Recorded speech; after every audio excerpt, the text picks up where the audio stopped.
साथियों, मैं शुरुआत करता हूँ आपके कुछ करंट क्वेश्चनों से।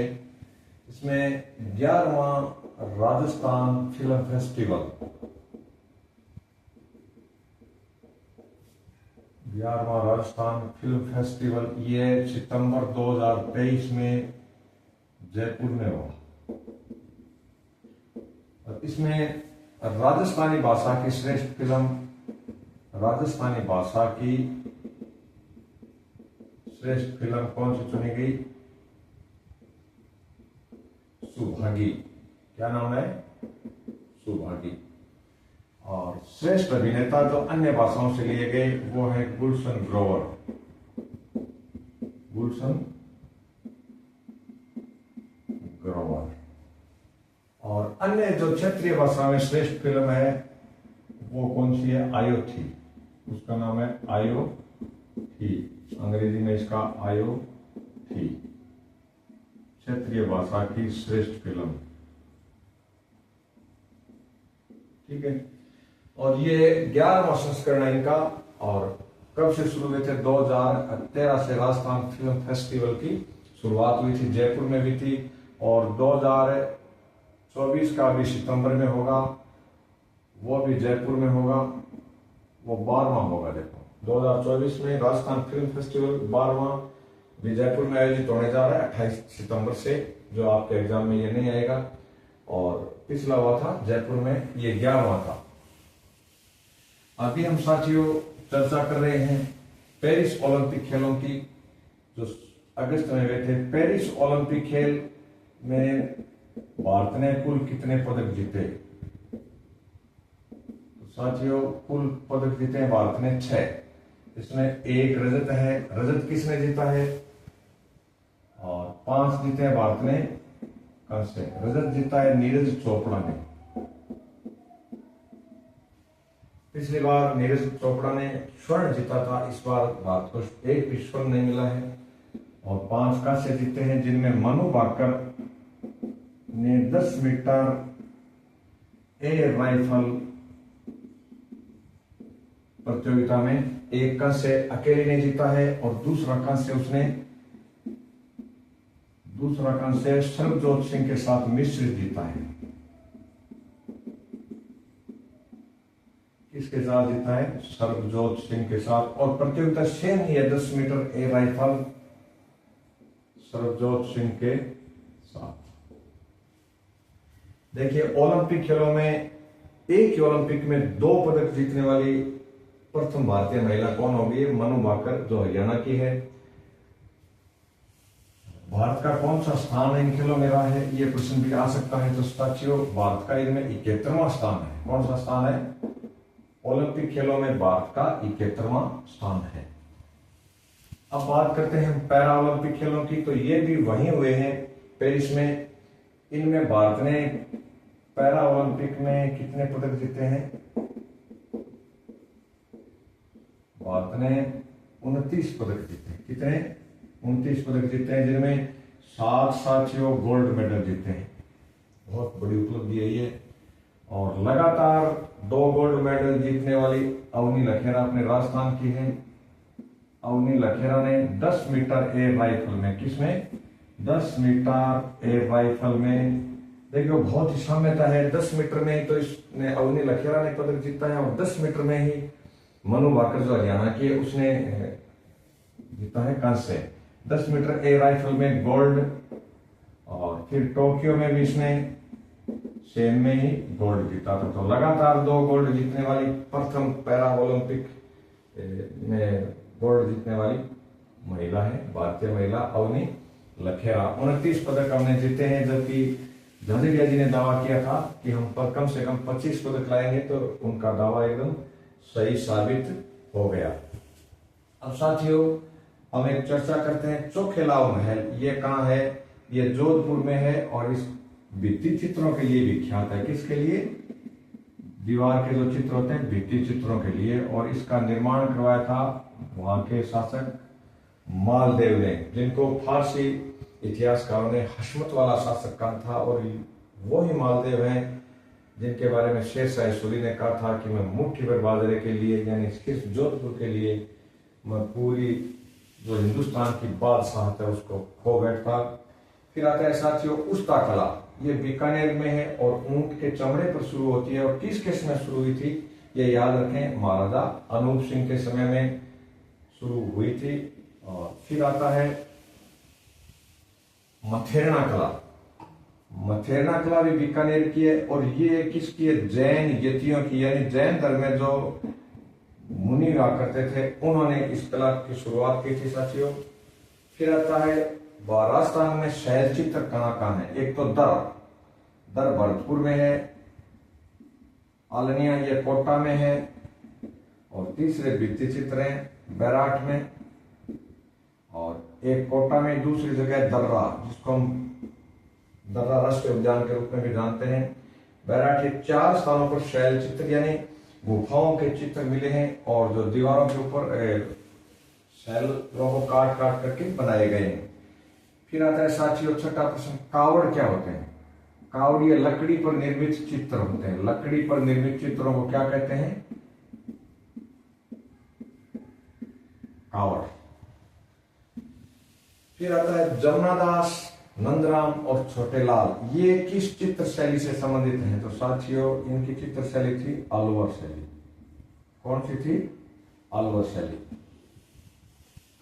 आगामी क्वेश्चन है अपना आम्र वर्षा, यानी वो कौन सी वर्षा है जो आम की फसल को लाभान्वित करती है। तो साथियों पहले तो आप ये देखें कि महीना आता है, तो महीना करें इसका अप्रैल और मई में ये आम्र वर्षा होती है, विशेष तौर से मई याद रखें। और दक्षिण भारत में आम की फसल को इससे लाभ होता है, तो ये कहाँ होती है, दक्षिण भारत में। और माह हो गया इसका मई महीने में आम्र वर्षा होती है, आम की फसल को लाभ हो रहा है इसलिए इसको आम्र वर्षा कहते हैं। एक चेरी ब्लॉसम वर्षा भी है।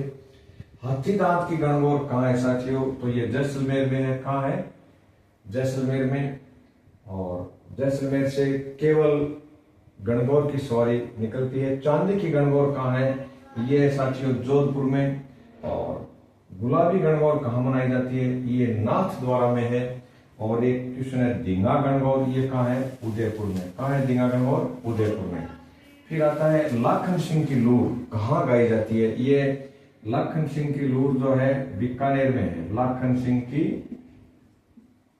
लूर कहाँ गाई जाती है, बीकानेर में। और ये गणगौर के ऊपर, किस अवसर पर, गणगौर पर। बीकानेर की गणगौर को कहा जाता है कि महाराणा करण सिंह के समय मेहजल भाटी नामक एक आक्रांता लूट कर जैसलमेर ले गया था। लंबे प्रयास के बाद भी बीकानेर के किसी भी राजा ने या सेनापतियों ने इसको वापस पाने में सफलता प्राप्त नहीं की। तो लाखन सिंह नाम का एक व्यक्ति था, लाखन सिंह जो सरनेम बिद्दा लगाता था। लाखन सिंह बिद्दा ने प्रयास करके और जो बीकानेर की गणगौर लूटी हुई थी जैसलमेर के द्वारा उसको वापस प्राप्त कर लिया और गणगौर की सवारी बीकानेर में वापस शुरू हो गई। तब से लाखन सिंह की लूर यानी एक गीत गाया जाता है। और लाखन सिंह को बीकानेर के महाराजा ने रतनगढ़ के पास जो एक जागीर है लोहा वो प्रदान की थी।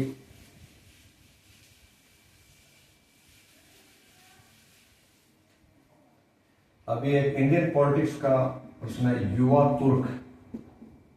युवा तुर्क साथियों किसको कहा जाता था, इंदिरा गांधी के समय में कौन फेमस थे युवा तुर्क के रूप में। इंदिरा गांधी के समय में जो युवा लीडर थे वो युवा तुर्क के रूप में विख्यात थे। और इनका नाम है चंद्रशेखर जो बाद में प्रधानमंत्री बने। 3 व्यक्ति थे, ये कितने थे, 3। रामधन जो बाद में SC/ST आयोग के VP सिंह के समय में अध्यक्ष रहे। और एक थे मोहन दारिया जो कभी योजना आयोग के उपाध्यक्ष रहे। अच्छे अर्थशास्त्री व्यक्ति थे मोहन दारिया। तो युवा तुर्क का हो गया। इसके बाद आता है विधानसभा के प्रथम अध्यक्ष। राजस्थान विधानसभा के प्रथम अध्यक्ष कौन थे और प्रथम महिला अध्यक्ष राजस्थान विधानसभा में कौन थी, बहुत इजी क्वेश्चन है। प्रथम महिला अध्यक्ष। और ये दोनों ही झुंझुनू जिले के हैं। पहले अध्यक्ष तो थे नरोत्तम जोशी झुंझुनू, और दूसरे अध्यक्ष हैं ये महिला अध्यक्ष थी सुमित्रा सिंह, श्रीमती सुमित्रा सिंह। इनमें देखिए सुमित्रा सिंह वाला एक अजीब संयोग है कि उस समय जब सुमित्रा सिंह महिला लोकसभा विधानसभा अध्यक्ष थी तो राजस्थान की महिला मुख्यमंत्री, राजस्थान की विधानसभा अध्यक्ष महिला और राजस्थान की राज्यपाल भी महिला थी। एक क्वेश्चन बहुत इंपॉर्टेंट है, सीताराम येचुरी, अभी इनका निधन हुआ है, करंट में आ सकता है। ये किस दल के महासचिव थे साथियों? मार्क्सवादी कम्युनिस्ट पार्टी के महासचिव थे सीताराम येचुरी, जो अनेक भाषाओं पर अच्छी कमांड रखते थे। और सबसे बड़ी बात, इन्होंने अपना देह दान कर दिया। किसको? एम्स दिल्ली को। यानी मरने से पहले इन्होंने घोषणा कर दी थी कि मेरी बॉडी मेडिकल स्टूडेंट्स के काम आए। तो ये सीताराम येचुरी करंट का क्वेश्चन है। फिर क्वेश्चन आता है, कम्युनिस्ट पार्टी का विभाजन कब हुआ? कम्युनिस्ट पार्टी का विभाजन साथियों ये 1964 में हुआ था। कब हुआ? 1964 में। एक बन गई भारतीय कम्युनिस्ट पार्टी और दूसरी बन गई मार्क्सवादी कम्युनिस्ट पार्टी। इन दो ग्रुपों में इस पार्टी का विभाजन हो गया। फिर क्वेश्चन आता है, सहलोत किसको कहते हैं?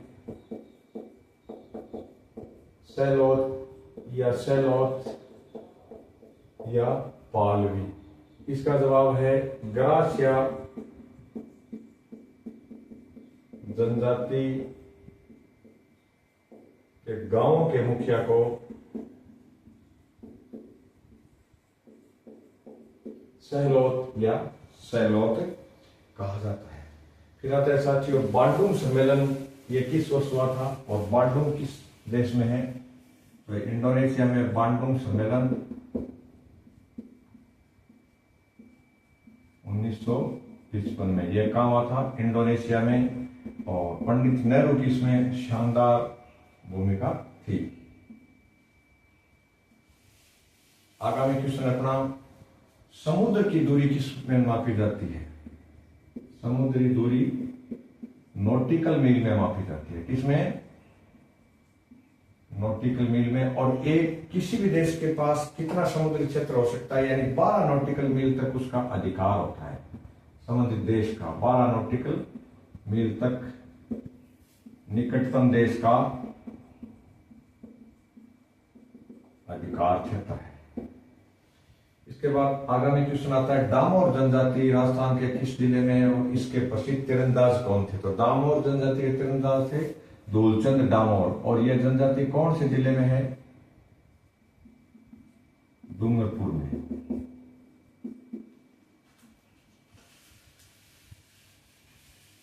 इसके बाद हम करते हैं मिशन ओलंपिक। राजस्थान सरकार का साथियों एक प्रोग्राम है मिशन ओलंपिक 2028।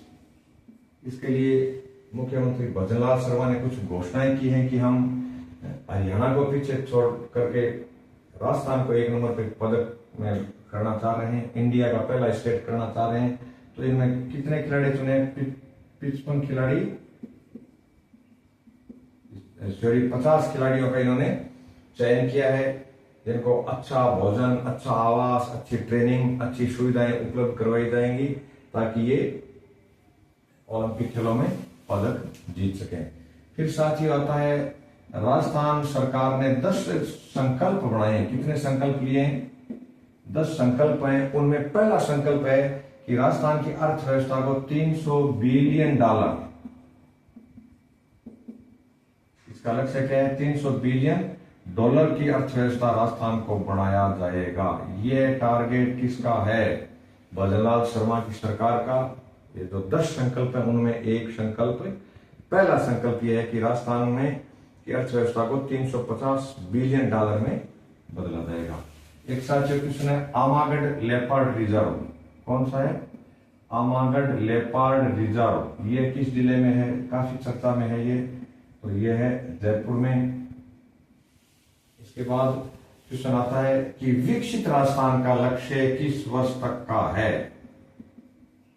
विकसित राजस्थान, राजस्थान सरकार ने एक टारगेट घोषित किया है। विकसित राजस्थान का लक्ष्य वर्ष है 2047, यानी राजस्थान एट द रेट 2047 का अर्थ क्या हो गया कि 2047 तक हमारी अर्थव्यवस्था विकसित अर्थव्यवस्था में बदल जाएगी।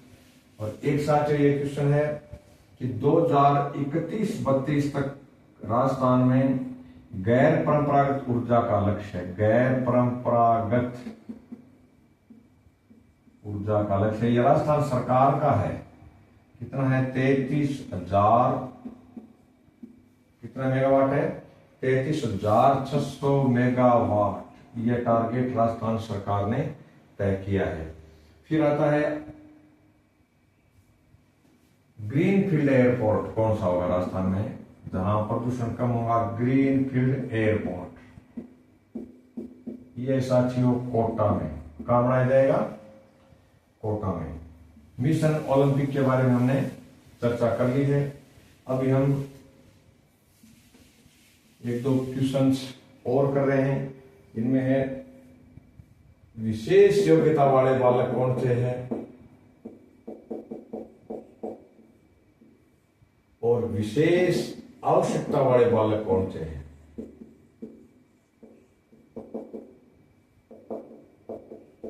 इनको कहते हैं CWSN यानी चाइल्ड विथ स्पेशल नीड। और ये हो गए जैसे एक्स्ट्रा ऑर्डिनरी जो बच्चे होते हैं उनको विशेष योग्यता वाले छात्र कहा जाता है। फिर आता है साथियों महेश्वरी चौहान और अनंतदीप सिंह। महेश्वरी चौहान और अनंतदीप सिंह इन दोनों ने ओलंपिक खेलों में अच्छा प्रदर्शन किया था। हालांकि व्यक्तिगत पदक नहीं जीत पाए, फिर भी इनका कौन सा स्थान रहा है? चौथा स्थान।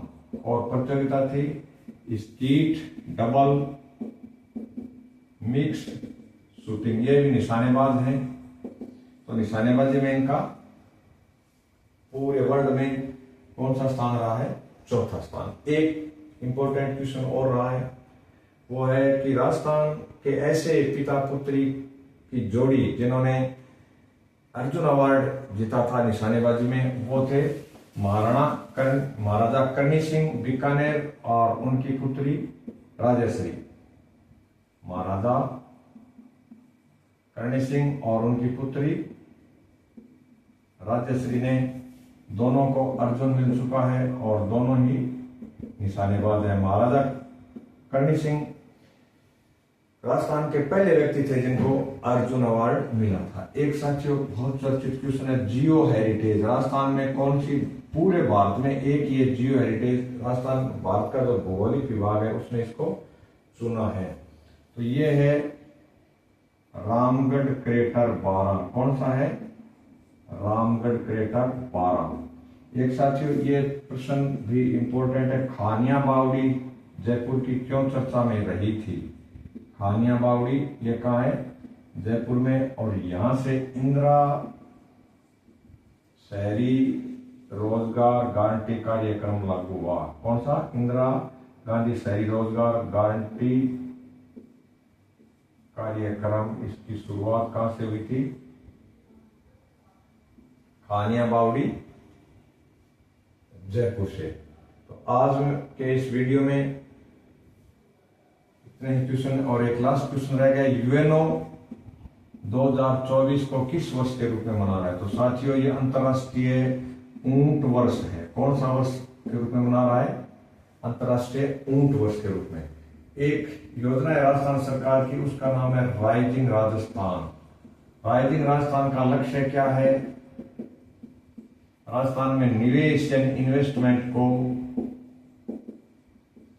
प्राप्त करना, जिसके लिए राजस्थान के मुख्यमंत्री ने अपनी पहली विदेश यात्रा की थी दक्षिण कोरिया यानी सियोल की। संयुक्त राष्ट्र महासभा में हिंदी में भाषण देने वाले भारत के विदेश मंत्री का नाम, तो वो है यूएन महासभा में हिंदी में भाषण सबसे पहले किसने दिया था? श्री अटल बिहारी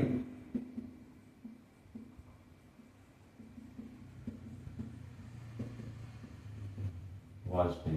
साथियों, अब कुछ और प्रश्न हम यहाँ कर रहे हैं। सीताराम येचुरी जी का हमने कर लिया।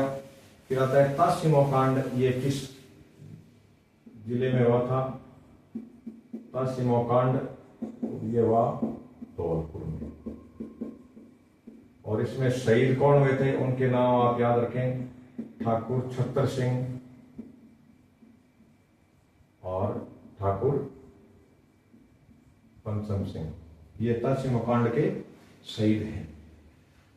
कांग्रेस के बारे में किसने कहा था, क्योंकि ये अपने एक तरीके का बूस्टर डोज है, जल्दी जल्दी कर रहे हैं।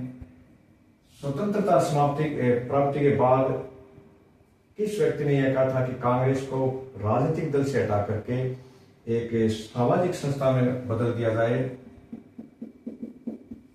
कांग्रेस को एक सामाजिक संस्था में बदल दिया जाए ताकि इसका चरित्र अच्छा बना रहे और ये दलदल में नहीं फंसे।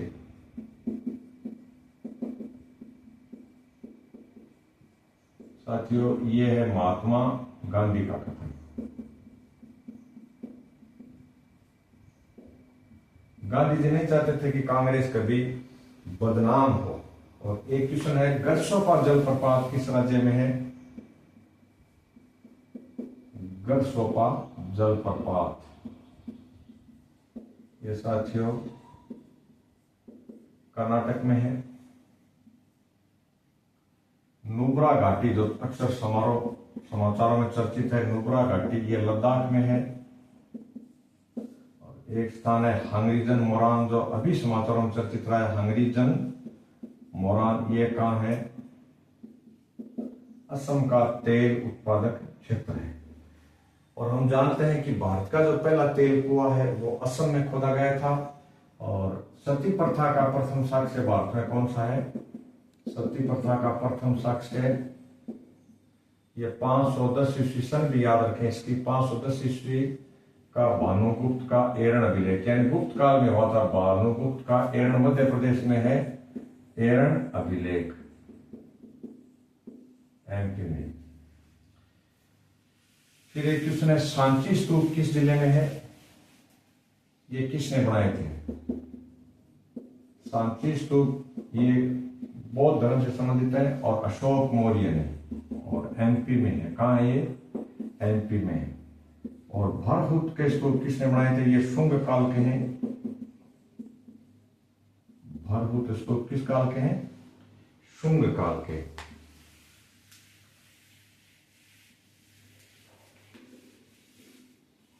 एक क्वेश्चन है साथियों, पतंजलि किसका पुरोहित था?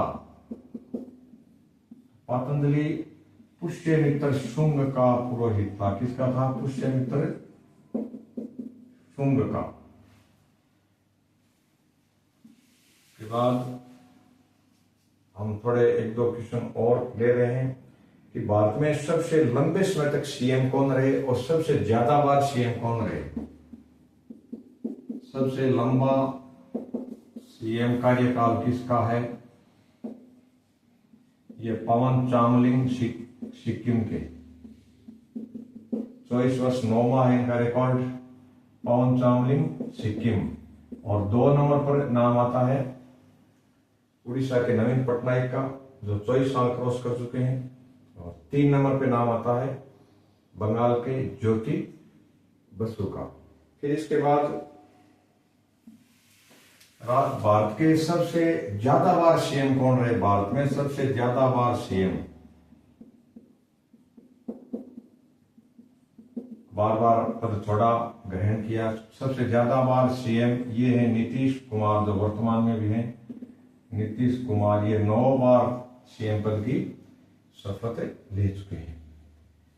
साथियों, आप ऐसे कहोगे कि कोई क्वेश्चन हिस्ट्री का है, कोई विज्ञान का है, कोई कहीं से आ रहा है, तो मैं तो आपके एग्जाम के हिसाब से आपको तैयारी करवा रहा हूं। गोशुंडी अभिलेख ये चित्तौड़गढ़ में है, गोशुंडी अभिलेख। तो साथियों, इसकी क्या विशेषता है? ये भागवत धर्म से संबंधित है। किस धर्म से? भागवत धर्म का उल्लेख करता है। और राजस्थान में संस्कृत भाषा का सबसे प्राचीन शिलालेख है। संस्कृत का प्राचीन फ्रॉम शिलालेख। इसका नाम है गोशुंडी शिलालेख। इसके बाद साथियों लगभग क्वेश्चन हमने कर लिए हैं। आगामी वीडियो में हम आपके एग्जाम हो जाए एक बार पुनः आपको इस एग्जाम के लिए अग्रिम शुभकामनाएं, बधाई। निश्चित रूप से आप सफल होंगे, बिना झिझक के आप एग्जाम दें, क्योंकि आपको मिनिमम 40% नंबर लाने हैं, जो एक बच्चों जैसा काम है, कोई बहुत बड़ी वो नहीं है, क्योंकि इसमें नेगेटिव मार्किंग बिल्कुल नहीं है। तो निश्चित रूप से आप एकदम 56 इंच वाले सीने के साथ अपना एग्जाम देने का प्रयास करें। और आगामी विश्लेषण में हम जब पेपर का विश्लेषण करेंगे तो पुनः आपसे रूबरू होंगे। एक बार पुनः आपको सफलता के लिए मेरी बहुत बहुत शुभकामनाएं। धन्यवाद।